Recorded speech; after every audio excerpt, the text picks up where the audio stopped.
Hello friends, स्वागत है आप सभी का हमारे यूट्यूब चैनल पर। अब पिछली दो क्लासों में हमने जो है कि यूपी पीसीएस का जो भी एग्जाम पॉइंट ऑफ व्यू से इम्पोर्टेंट था, मैक्सिमम चीज़ों को हमने कवर कर लिया था पिछले दो क्लासों में। इसका लिंक आपको हमारे डिस्क्रिप्शन में मिल जाएगा, जिससे जाके आप उन दो क्लासों को देख सकते हो। ये इस सीरीज की यूपी पीसीएस स्पेशल का जो है कि क्लास थर्ड, ठीक है।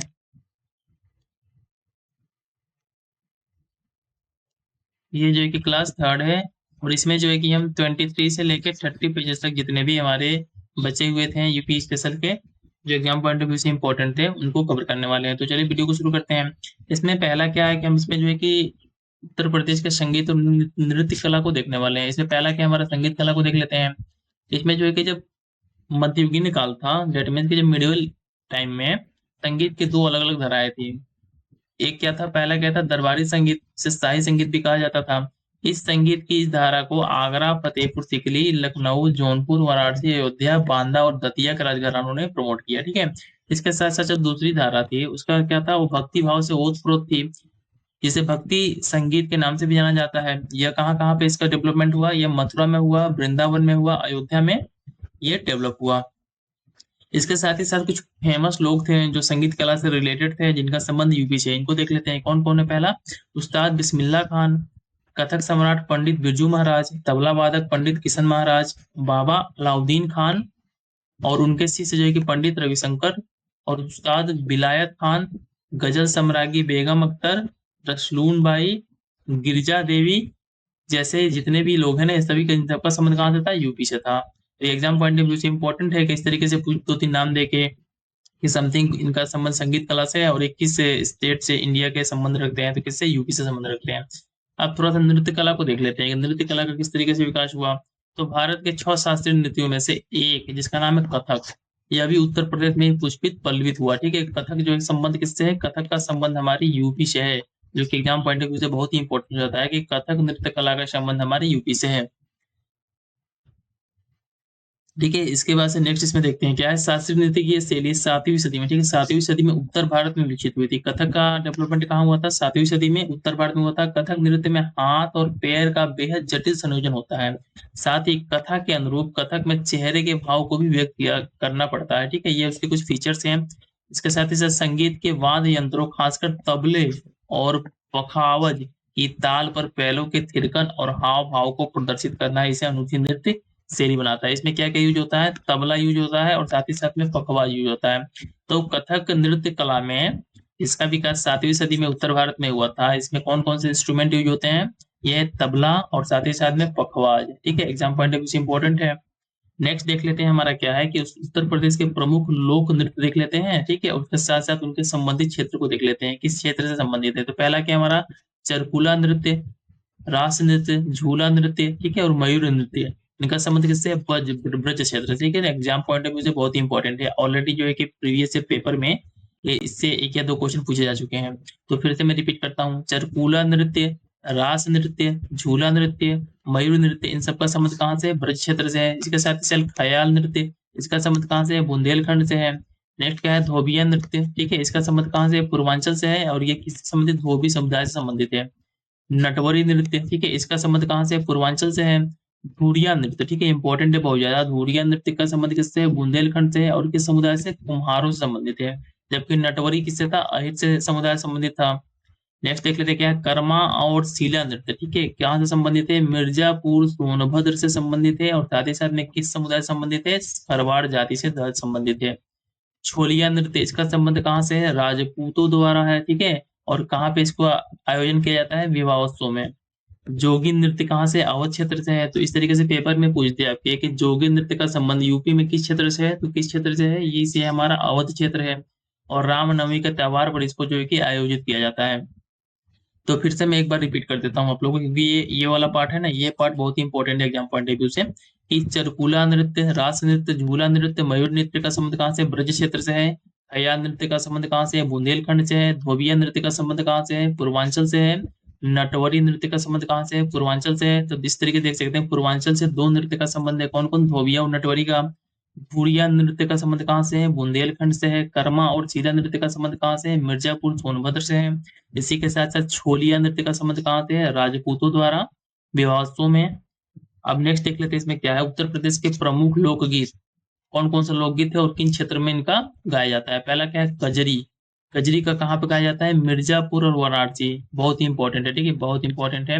कि कजरी नृत्य जो है कि यूपी में कहाँ परफॉर्म किया जाता है, मिर्जापुर और वाराणसी में। अल्लाह, ठीक है, और ईशुरी फाग कहाँ पे, बुंदेलखंड में। इसके साथ साथ जो है कि होरी और रसिया जो है कहाँ पे, ब्रज क्षेत्र और बरसाना में। चेती, चेता पूर्वांचल में। होली गीत और झूला गीत कहाँ पे, वृंदावन में। नेक्स्ट देख लेते हैं क्या है कि इसके अलावा लोक नृत्य की भी उत्तर प्रदेश में इसमें समृद्ध विरासत मौजूद है, ठीक है। लोक नृत्य को देख लेते हैं कुछ, इसके अलावा बहुत सारे हैं। पहला क्या है, रामलीला कला। रामलीला कला वो माध्यम है जिसके जरिए भगवान राम के जीवन से जुड़े तथ्य प्रसंगों को बताया जाता है, ठीक है। तो ये यहाँ पे दिया हुआ है, इसको आप लोग पढ़ लीजिएगा। नेक्स्ट क्या है, ब्रज में जो है कि रासलीला बनाया जाता है, में भगवान कृष्ण के जीवन से जुड़े प्रसंगों को प्रस्तुत किया जाता है। मतलब जो भी है रासलीला रिलेटेड में यहाँ पे इंफॉर्मेशन दिया हुआ है। अब नेक्स्ट देख लेते हैं इसमें क्या है, उत्तर प्रदेश में साहित्य देख लेते हैं कि साहित्य का किस तरीके से विकास हुआ और साहित्य में किसका किसका क्या क्या योगदान था। तो उत्तर प्रदेश में भाषा और साहित्य का समृद्ध और प्राचीन इतिहास रहा है। उत्तर प्रदेश का साहित्यिक और सांस्कृतिक विरासत में योगदान प्राचीन अभिलेखों में भी दर्ज है। हिंदू धर्म के संस्कृत भाषा में 2 महाकाव्य, ठीक है, रामायण और महाभारत की रचना भी इसी भूमि पर हुई है, ठीक है। उत्तर प्रदेश की भूमि से संबंध है। यह प्रदेश कबीर, तुलसीदास, सूरदास और केशवदास की कर्मभूमि रही है। इसके अलावा राजे रजवाड़े समेत नवाबों ने भी प्रदेशों की साहित्यिक विरासत को और बढ़ाने में अपना महत्वपूर्ण योगदान दिया। विभिन्न राजाओं और नवाबों के ने साहित्यिक विद्वानों को अपने दरबार में प्रसिद्ध दिया। कौन कौन से, अश्व घोष है, बाण है, मयूर है, दिवाकर है, वाकपति, भवभूति, राजशेखर, लक्ष्मीधर, श्रीहर्षि, कृष्ण मिश्रा, इन सबका संबंध कहाँ से, यूपी से है। साथ ही साथ शिक्षा के प्रमुख केंद्र के लिहाज से वाराणसी, प्राचीन दौर के प्रयाग और काशी के अलावा ब्रज क्षेत्र, अवध, बुंदेलखंड और कालांतर में प्रयागराज जो है कि फेमस था। इसमें और कुछ दिया हुआ है हमारे साहित्य से रिलेटेड, ठीक है, उतना इंपॉर्टेंट है नहीं, तो मैं यहाँ पे वीडियो को 2 सेकंड के लिए रोक देता हूँ। आप यहाँ पे पॉज करके, ठीक है, इनको जो है कि जो भी चीजें यहाँ दी हुई है इन्फॉर्मेशन, इन सभी चीजों को एक बार बस पढ़ लीजिएगा।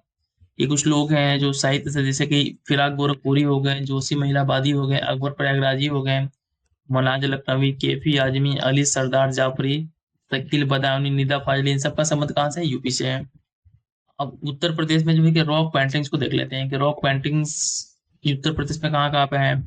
तो ये क्या है हमारा, वैसे यूपी में चित्रकारी का स्वर्णिम काल मुगल दौर था कहा जाता है।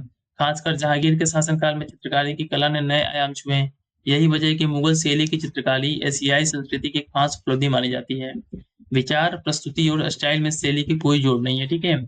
मथुरा में क्या था, मथुरा में ओरछा के राजा ने जब केशव देव मंदिर का जीर्णोद्धार कराया, तो उस वक्त बुंदेलखंड क्षेत्र में चित्रकारी बतौर कला अपने शिखर और पूर्णता पर थी। मथुरा, गोकुल, वृंदावन और गोवर्धन की चित्रकारी के जरिए भगवान कृष्ण के जीवन से जुड़े प्रसंगों को दर्शाया जाता है।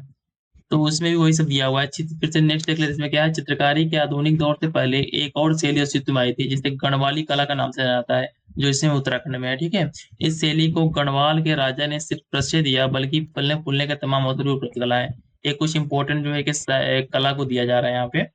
और फिर यहाँ पे कुछ दिया हुआ है, ये उतना इंपॉर्टेंट है एग्जाम पढ़ने के विषय। अब कुछ देख लेते हैं उत्तर प्रदेश में पर्यटन को देख लेते हैं, ठीक है। हेरिटेज और देख लेते हैं। हेरिटेज आर्क में प्रदेश के सांस्कृतिक, ऐतिहासिक और प्राकृतिक आयामों को करीब से देखने का मौका मिलता है, और आप प्रदेश के एक छोर से दूसरे छोर तक पहले सुंदर और जीवंत समाज के रूबरू होते हैं, ठीक है। हेरिटेज आर्क यात्रियों को आगरा, लखनऊ और वाराणसी क्षेत्रों में और इनके चारों ओर स्थित मनोहरी स्थानों की यात्रा कराता है, ठीक है। ये तो बौद्ध सर्किट है। इसमें बौद्ध सर्किट में जो होता है कि बुद्ध भगवान से रिलेटेड जो भी हमारे प्लेसेस हैं, जैसे सारनाथ हो गया, ये कौशाम्बी वगैरह जो भी हो गया, वहां पे जो है कि लोगों को और ट्रेवल करवाया जाता है। फिर कपिल वस्तु हो गया, इनका भी संबंध जो है कि हमारे बुद्धा से ही है। कौशाम्बी हो गया, ये सारनाथ हो गया, ठीक है, संकिसा हो गया, सब जो भी है ना, सारे के सारे जो बौद्ध साइट है। श्रावस्ती हो गया, कुशीनगर हो गया।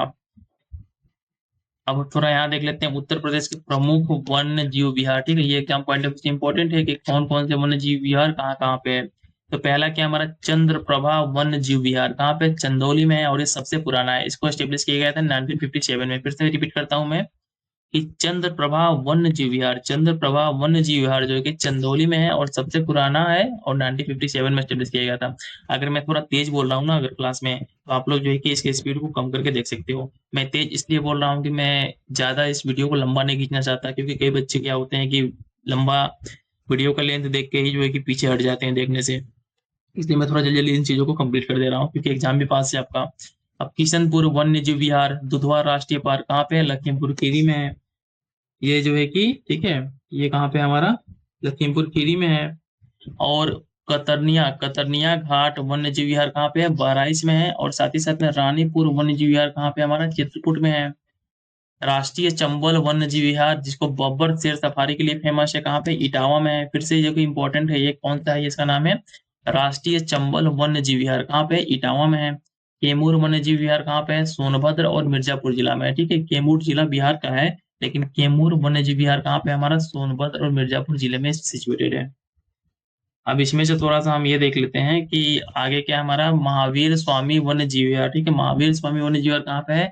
ललितपुर में है। और ये सबसे छोटा वन्य जीव विहार है जिसका जो एक एरिया क्या है 5.4 वर्ग किलोमीटर है। नेक्स्ट क्या हमारा सोहा गिवरवा वन्य जीव विहार। सोहा गिवरवा वन्य जीव विहार कहाँ पे है? महाराजगंज में है। सुहेलवा वन्य जीव विहार कहाँ पे है? हमारा श्रावस्ती बलरामपुर में है। इसके साथ साथ कछुआ वन्य जीव विहार कहाँ पे? हमारा वाराणसी में है। Important exam point of view से कि कछुआ वन्य जीव विहार कहाँ पे है, तो ये वाराणसी में है। पीलीभीत टाइगर रिजर्व कहाँ पे? हमारा देश का जो कि 45वां जो कि 45वां टाइगर रिजर्व है कहाँ पे? पीलीभीत में है, शाहजहांपुर, जो कि नवीनतम है। यहाँ पे कुछ नोट दे रखा है, मैं इसको पढ़ देता हूँ, आप लोग समझ जाइएगा कि प्रदेश में सर्वाधिक क्षेत्रफल में विस्तृत हस्तिनापुर वन्य जीव विहार है। ठीक है, हस्तिनापुर वन्य जीव विहार जो कि सबसे ज्यादा सर्वाधिक क्षेत्र में है। इसका विस्तार मेरठ में है, मुजफ्फरनगर में है, साथ ही साथ में बिजनौर और अमरोहा और हापुड़ जिले में, मतलब कि नियर अबाउट 1 2 3 4 5 डिस्ट्रिक्ट में जो है कि ये फैला हुआ है। पश्चिम बिहार देख लेते हैं उत्तर प्रदेश के। उत्तर प्रदेश के प्रमुख पश्चिम बिहार कौन कौन से हैं? पहला है नवाबगंज पश्चिम बिहार कहाँ पे है? बहुत इंपॉर्टेंट है। ठीक है, इसमें से एक क्वेश्चन पक्का है आपके पेपर में, इसको अच्छे से देखिएगा। नवाबगंज पश्चिम बिहार कहाँ पे है? उन्नाव में है। और ये सबसे पुराना है, इसको स्टेब्लिश किया गया था 1984 में।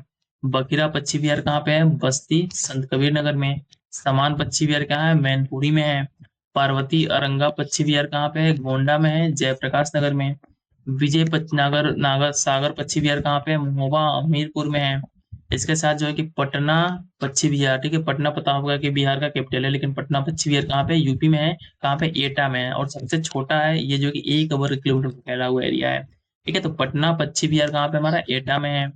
सुरहा ताल लोकनायक जयप्रकाश नारायण जिसका दूसरा नाम है पश्चिम बिहार कहाँ पे है? बलिया में है। लाख बहोसी पश्चिम बिहार कहाँ पे है? कन्नौज में है। और सबसे बड़ा और 80 वर्ग किलोमीटर में फैला हुआ है।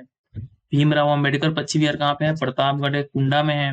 सांडी पश्चिम बिहार कहाँ पे है? हरदोई में है, ये ऑलरेडी मैं आपको ऊपर पढ़ा चुका हूँ। समसपुर पश्चिम बिहार कहाँ पे है? रायबरेली में है, इंपॉर्टेंट है। सुर सरोवर पश्चिम बिहार कहाँ पे है? हमारा आगरा में है, ठीक है, इंपॉर्टेंट है। और ओखला पश्चिम बिहार कहाँ पे है? गाजियाबाद एवं गौतम बुद्ध नगर में है। अब कुछ जो है कि प्रमुख संस्थाएं देख लेते हैं। ठीक है, उत्तर प्रदेश में स्थित कुछ प्रमुख संस्थाओं को देख लेते हैं, कौन कौन से हैं। Indian institute of vegetable research. Indian institute of vegetable research कहाँ पे है? वाराणसी में है। ये इसमें से एक क्वेश्चन पक्का है आपका पेपर में, ठीक है, इससे भी एक क्वेश्चन आता है, इसलिए इसको अच्छे से देखिएगा। सेंट्रल ड्रग रिसर्च इंस्टीट्यूट कहाँ पे है? लखनऊ में है। Indian sugar cane research institute कहाँ पे है? लखनऊ में है, इंपॉर्टेंट है। नेशनल बॉटेनिकल रिसर्च इंस्टीट्यूट कहाँ पे है? लखनऊ में है। नेशनल बॉटेनिकल गार्डन कहाँ है? लखनऊ में है। मैक्सिमम चीजें लखनऊ में मिलेगी आपको, ठीक है। सेंट्रल इंस्टीट्यूट फॉर सब ट्रॉपिकल हॉर्टिकल्चर कहाँ पे है? लखनऊ में है। Birbal Sahni institute of paleo botany, ठीक है, पेलियो बॉटनी कहाँ पे है? लखनऊ में है। उत्तर प्रदेश कृषि अनुसंधान परिषद कहाँ पे है? लखनऊ में है। Uttar Pradesh academy of sciences कहाँ पे है? लखनऊ में है। उत्तर प्रदेश प्राविधिक विश्वविद्यालय कहाँ पे है? लखनऊ में है। और साथ ही साथ में राजकीय प्रसंस्करण प्रौद्योगिकी संस्थान कहाँ पे है? लखनऊ में है। मतलब कि जो भी मैक्सिमम चीजें हैं, एस्टेब्लिशमेंट है जो इंपॉर्टेंट है, सबके सब लखनऊ में सिचुएटेड है। राजकीय फल संरक्षण एवं डिब्बाबंदी संस्थान कहाँ पे है? लखनऊ में है। राज्य आपदा प्रबंधन प्राधिकरण कहाँ पे है? लखनऊ में है। राज्य अच्छे ऊर्जा शोध एवं प्रशिक्षण केंद्र कहाँ पे है? चिन्हट, लखनऊ में है। उत्तर प्रदेश निर्यात निगम कहाँ पे है? लखनऊ में है, ठीक है। इसके साथ साथ जैव प्रौद्योगिकी पार्क कहाँ पे है? लखनऊ में है। राज्य का प्रथम हाईटेक टाउन कौन है? सुशांत गोल्फ सिटी, लखनऊ में है। एशिया का प्रथम डीएनए बैंक कहाँ पे है? लखनऊ में है। मेरा सिटी कहाँ है? लखनऊ में है। Indian institute of sugar technology कहाँ पे है? कानपुर में है। इंडियन पल्सेन रिसर्च इंस्टीट्यूट दलहन अनुसंधान संस्थान कहाँ पे? कल्याणपुर, कानपुर में है, इंपॉर्टेंट है। चंद्रशेखर आजाद कृषि एवं प्रौद्योगिकी विश्वविद्यालय कहाँ पे है? कानपुर में है। जेके कैंसर संस्थान कहाँ पे है? कानपुर में है। राजकीय चर्म संस्थान कहाँ पे है? कानपुर पे है। ग्रीन पार्क स्टेडियम क्रिकेट कहाँ पे है? कानपुर में है। उत्तर प्रदेश क्रिकेट अकादमी कहाँ पे है? कानपुर में है। 2010 में स्थापित किया गया था। इसके साथ साथ साइबर सिटी कहाँ पे है? कानपुर में है। इको नॉलेज पार्क कहाँ पे है? प्रयागराज इलाहाबाद में है। इंडियन वेटनरी रिसर्च इंस्टीट्यूट कहाँ पे है? बरेली में है। National research centre for meat कहाँ पे है? इज्जतनगर बरेली में है। National institute of fashion technology NIFT कहाँ पे है? रायबरेली में है। सेंट्रल एवियन पक्षी रिसर्च इंस्टीट्यूट कहाँ पे है? इज्जतनगर बरेली में है। ठीक है, तो ये सारे के सारे ना बहुत इंपॉर्टेंट है, जो भी एस्टेब्लिशमेंट है यूपी में, सबको यहाँ देख रहे हैं हम लोग। Indian institute of handloom technology कहाँ पे? वाराणसी में है। और साथ ही साथ में हम आप लोगों से एक रिक्वेस्ट करना चाहते हैं कि यदि आप लोगों को वीडियो अच्छा लगा हो, आपके पेपर में हेल्प कर रहा हो ये वीडियो, तो वीडियो को लाइक कर दीजिएगा और साथ ही साथ में चैनल को सब्सक्राइब जरूर कर लीजिएगा। बहुत लोग होते हैं चैनल को देख लेते हैं वीडियो को, लेकिन सब्सक्राइब नहीं करते हैं। तो आपसे एक हम्बल रिक्वेस्ट है, इतना मेहनत कर रहा हूँ तो आपसे एक सब्सक्राइबर अपने चैनल को सब्सक्राइब करने की उम्मीद तो कर सकता हूँ। ठीक है, नेक्स्ट देख लेते हैं हमारा सेंट्रल लेप्रोसिसी इंस्टीट्यूट कहाँ पे? आगरा में है। सेंट्रल पोटैटो रिसर्च स्टेशन कहाँ पे? मेरठ में है, मस्ट इंपॉर्टेंट है। Indian institute of space science and technology कहाँ पे? मेरठ में है। स्कूल ऑफ पेपर टेक्नोलॉजी कहाँ पे? सहारनपुर में है। सरदार पटेल कृषि एवं प्रौद्योगिकी विश्वविद्यालय कहाँ पे है? मोदीपुरम मेरठ में है। मस्तिष्क ज्वर उन्मूलन केंद्र कहाँ पे है? गोरखपुर में है। मस्तिष्क ज्वर उन्मूलन केंद्र कहाँ है? गोरखपुर में है। डॉक्टर अंबेडकर उत्तर प्रदेश पुलिस अकादमी कहाँ है? मुरादाबाद में है। बालू अनुसंधान केंद्र कहाँ है? बाबूगंज गाजियाबाद में है, इंपॉर्टेंट है। गन्ना शोध परिषद कहाँ पे है? शाहजहांपुर में है। गन्ना शोध केंद्र कहाँ है? मुजफ्फरनगर, गोरखपुर और कोला, 3 जगहों पे। ठीक है, 3 जगहों पर ये जगह है, ये गन्ना शोध केंद्र सिचुएटेड है। लेदर टेक्नोलॉजी पार्क कहाँ पे है? बंथरा उन्नाव में है। लेदर पार्क कहाँ पे है? आगरा में है हमारा। अप्रैल पार्क कहाँ पे है? ट्रोनिका सिटी गाजियाबाद में। लेदर निर्यात संवर्धन औद्योगिक पार्क कहाँ पे? आगरा में है। राज्य का प्रथम सैटेलाइट टाउन कहाँ है? पिलखुआ हापुड़ में है। लायन सफारी पार्क कहाँ पे? इटावा में है। थीम पार्क जिसको पर्यटन से संबंधित है कहाँ है? आगरा में है। Botanical garden of Indian Republic कहाँ है? नोएडा में है। एग्रो प्रोसेसिंग जोन कृषि पार्क कहाँ पे है? लखनऊ में है, एक वाराणसी में है, हापुड़ में है और सहारनपुर में है। इलेक्ट्रॉनिक सिटी किसको बोलते हैं? नोएडा वो आगरा को बोलते हैं। टॉय सिटी किसको बोलते हैं? ग्रेटर नोएडा को बोलते हैं। इसके साथ साथ अब नेक्स्ट देख लेते हैं हमारा क्या है। वेब सिटी किसको बोलते हैं? ग्रेटर नोएडा को बोलते हैं। और निर्यात संवर्धन औद्योगिक पार्क किसको बोलते हैं? ग्रेटर नोएडा को बोलते हैं। ठीक है, इसके साथ साथ भारत का प्रथम नाइट सफारी, ठीक है, कहाँ पे? कहाँ पे है? ग्रेटर नोएडा में। और राज्य का प्रथम फिल्म सेंटर कहाँ है? नोएडा में। ठीक है, फिल्म सेंटर कहाँ है? नोएडा में। तो इसके साथ से हम इसी के साथ हमने जो है कि अपना पूरा का पूरा यूपी स्पेशल का पार्ट जो था हमारा, ठीक है, यूपी स्पेशल का पार्ट था, उसको हमने कंप्लीट कर लिया 3 वीडियो में। और तीनों वीडियो जो है कि आप स्किप बिल्कुल मत कीजिएगा, ठीक है, क्योंकि इससे अगर 10 से 8 क्वेश्चन आते हैं यूपी स्पेशल से, तो इजीली जो है कि आप इस वीडियो के थ्रू 5 से 6 क्वेश्चन करके आओगे। ठीक है, तो आपको बड़ी बड़ी मैराथन क्लासेस को नहीं देखने हैं, और तमाम सारे यूट्यूब पे इस तरीके से लोग गाइडेंस देते हैं आपको, तो इन सभी चीजों में नहीं पढ़ना है, आपको अपने स्टडी पे फोकस करना है। आप सेल्फ मोटिवेटेड रहिए और हार्ड वर्क करते रहिए, आपको सफलता जरूर मिलेगी लाइफ में। ठीक है, तो थैंक्स फॉर वॉचिंग। आप लोग चैनल को सब्सक्राइब कर लीजिएगा और वीडियो को लाइक कर दीजिएगा। मिलते हैं नेक्स्ट वीडियो में।